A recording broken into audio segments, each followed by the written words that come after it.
¿Cuál es la posición del asambleísta Esteban Torres por la provincia del Tungurahua, que nos acompaña esta mañana? Asambleísta, ¿cómo está usted? Buenos días.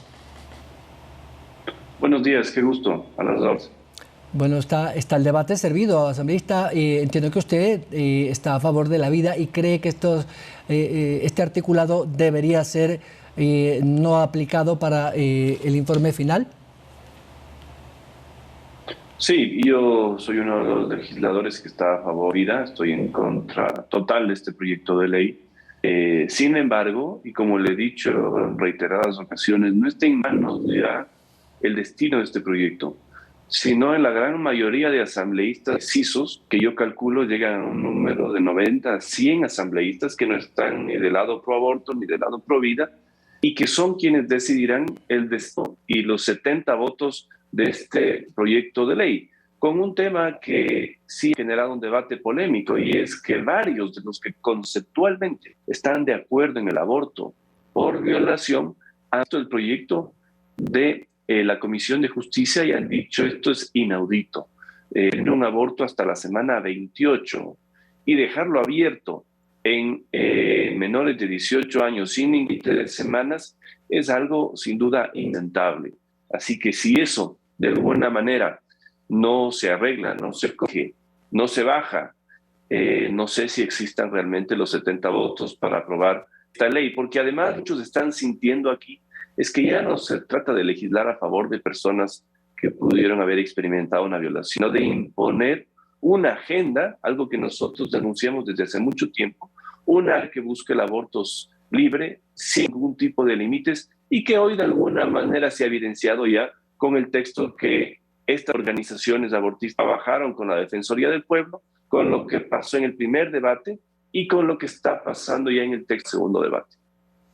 Asambleísta, pero claro, la Corte Constitucional dejó abierto porque en su sentencia dice que esta Corte, entre comillas, lo cito, no está en capacidad de poner una temporalidad a la interrupción del embarazo. Claro, allí es que viene este tema numérico, si a las 22, a las 26, a las 28. Dicen las asambleístas proponentes que es un máximo de 28 semanas. Pero vamos, que ninguna mujer que ha sido objeto de un terrible acto como la violación va a esperar 28 semanas. Es decir, peor una niña, una menor de edad, donde el tema es mucho más traumático.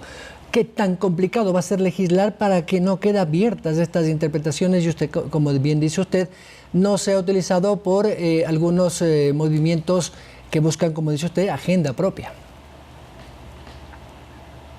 A ver, aquí la Corte Constitucional lavó un poco las manos, quiso como legislador y al final en ciertos detalles se cuidó. El no fijar semanas es evidente que no podía, porque eso es algo que hace un legislador, y con esta Corte que en muchos puntos exceden sus facultades, sin duda hemos llegado a confundirlo con un legislador. Pero ¿qué dijo básicamente ese dictamen de la Corte Constitucional? Asamblea, fíjese, no deje abierto el plazo. Con este proyecto de ley está incumpliendo la Comisión de Justicia con la Corte, porque incluso en casos de violación a menores de 18 años tenía que fijar una semana. Segundo punto, lo que dice la Corte, que es otro de los puntos complicados, delimite o manifieste cómo se va a demostrar que existió la violación para acceder al aborto. ¿Qué ha puesto la Defensoría del Pueblo en su proyecto? Llenar un formulario carcoso y simple en un centro de salud. ¿Qué ha dejado la acción de justicia? Lo mismo.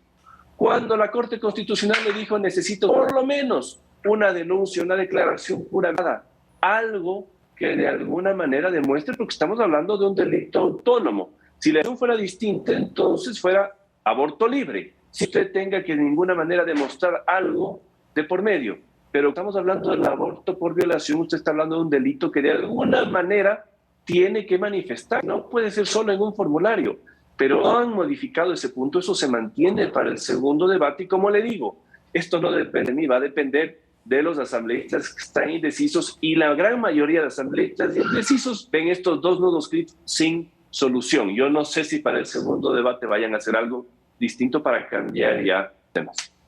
Asambleísta, me gustaría aprovechar su presencia y también consultarles sobre otros dos proyectos que están siendo analizados, discutidos, porque ha demorado tanto el primer debate de la ley de comunicación y además, yo no sé si se mantiene tal cual algunos de los lineamientos del espíritu de la ley, que vamos, no busca censurar ni coartar la libertad de prensa, pero sí poner ciertas limitaciones.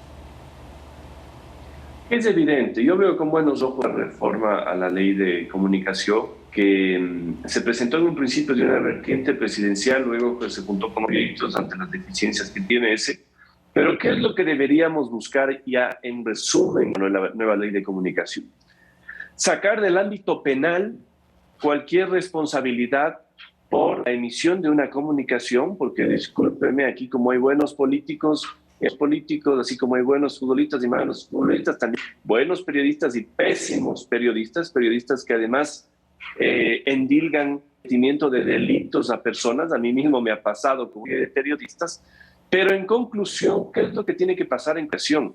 Dejar latente la responsabilidad civil por comunicación y eliminar cualquier responsabilidad penal, cárcel o como sea. Es un poco la que existe en Inglaterra, que la legislación que más ha avanzado en el tema de libertad de comunicación y donde usted verá que los periódicos tienen total libertad para decir lo que quieran, pero en ciertos casos, y acá con la duquesa de Cambridge, con esta duquesa que ahora vive en Estados Unidos, acaba de ganarle un juicio a un medio de comunicación por las mentiras, lo cual le representa una indemnización civil, pero jamás algo penal. Eso es, creo, el estándar que se tiene que adoptar en el Ecuador y por ahí va el proyecto que se está discutiendo en la Asamblea, por eso lo veo, como le digo, como eso. Otro de los temas que también ha sido conocido por los legisladores y entiendo será también ya puesto al debate final del Pleno es esa ley que gestiona la pandemia, pero dicen algunos que se puede extralimitar y vulnerar ciertos derechos, sobre todo si es que se le da al COE esa potestad para gestionar de manera un poco más digamos, controladora de ciertos temas que ahora son simplemente exhortos. ¿Cómo ve usted este espíritu de la ley? Bueno, yo fui a voces críticas con esa ley, porque si bien reconozco el espíritu positivo de aquellos legisladores que ante la ausencia del proyecto de ley que debía presentar el Ejecutivo por dictamen de Corte Constitucional, ellos se vienen para decir, tenemos que poner esta ley. Sin embargo, hay muchos excesos que se tienen que corregir. Esta ley se están extralimitando y dándole facultades al COE incluso para violar domicilio, eso es como ámbito, como objeto de la ley. Así que creo que hay un sinnúmero de excesos, de errores, muy para comerciantes informales que no sé cómo les van a dar, que llegarían hasta los $2.500, multas para pequeños y medianos negocios que llegarían hasta los $3.400. Si algo tiene que hacer una ley gremia es precisamente delimitar qué facultades tiene y qué límites tiene. Eso tiene que ser una ley. No tiene que irse a tratar sanciones draconianas y a romper una serie de derechos como el de la inviolabilidad del domicilio, que tiene un raigambre de muchísimos años en las constitucionales de todo el mundo. Si algo decía la Corte Constitucional que debía legislarse, es la libertad de tránsito y de reunión, y el pedido que hace el Ejecutivo a raíz de una serie de decretos de excepción que tuvieron un control constitucional. Pero como le digo, tengamos una ley que limite qué pueden hacer las autoridades, pero no les demos facultades draconianas para que hagan suyas y la hagan de forma equivocada como la han venido haciendo hasta ahora. Asambleísta, me gustaría también consultarle su criterio particular, porque sé que usted tiene también su postura, sobre esto que muchos colectivos animalistas y defensores de los animales intentan bloquear la posibilidad de que quienes gustan de la tauromaquia y la cultura de los toros, respecto a los toros, sea erradicado y eliminado de forma total. Ayer la Corte Constitucional estaba precisamente analizando una acción presentada por ellos. No se conoce aún cuál va a ser el dictamen, pero lo que busca este colectivo es eso, cerrar y limitar 100% la actividad taurina que existe, por ejemplo, en La Tacunga, en Tungurahua, etcétera, etcétera. ¿Ve usted ahí una agenda muy extremista de estos defensores de los animales, con el respeto que se merecen, por supuesto? A ver, yo creo que cada quien pelea aquí porque me parece que hay antitaurinos que en su lógica evidentemente pelean porque no hay un tono. Me parece normal en democracia. Esto está en manos del Constitucional. Como usted sabe, hay una serie de decisiones que se pueden tomar de lado y lado, por acciones de lado y lado. Lo que está en el no, evidentemente, es un pronunciamiento popular. Así que, por ejemplo, en aquellos cantones, por ejemplo, Ambato, Latacunga, donde triunfó la Feria de los Toros, evidentemente es muy difícil hacer en contra. Y lo mismo son las otras personas del otro lado, en aquellos cantones donde perdió esta opción de los toros. Habrá que ver qué pasa con la Corte Constitucional. Creo que tiene que adoptar una medida dentro de la Constitución. Aquí hay un gran argumento que significa que no se pueden limitar derechos de minorías por consultas populares. Ese es un poco el condumio que tiene una acción que se ha presentado en la Corte parte del lado taurino para dividir o que vuelvan los espectáculos taurinos, especialmente a la capital del Ecuador. Habrá que ver ya qué pasa en la decisión de la Corte. Yo soy respetuoso, tampoco tengo muchas esperanzas de lado y lado, pero como digo, ha habido también un pronunciamiento popular para que en ciertos cantones se celebre la taurina y todas las leyes. Finalizo con una pregunta de coyuntura, asambleísta, y es que la Embajada de los Estados Unidos le ha retirado visas a un grupo de jueces presuntamente corruptos. No se sabe ni cuántos, ni dónde son, ni quiénes son. Y esto se suma también a los generales. ¿Cree usted que la corrupción ha topado ya instancias tan altas como la policía o el propio sistema judicial?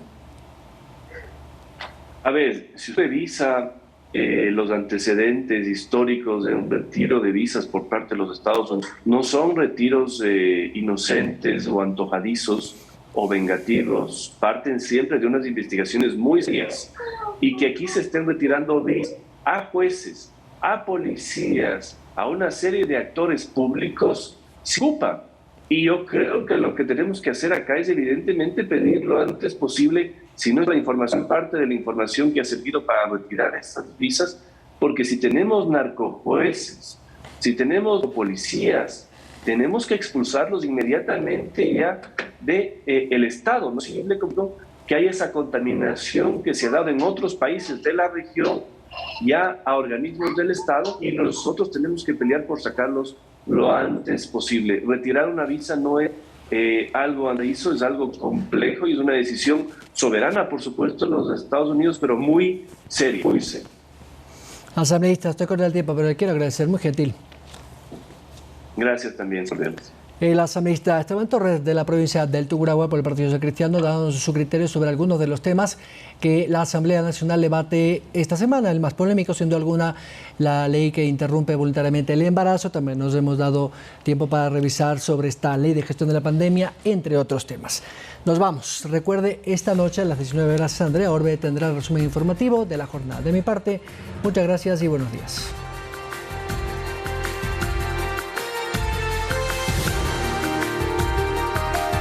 En nuestras redes sociales, Facebook, Instagram y Twitter.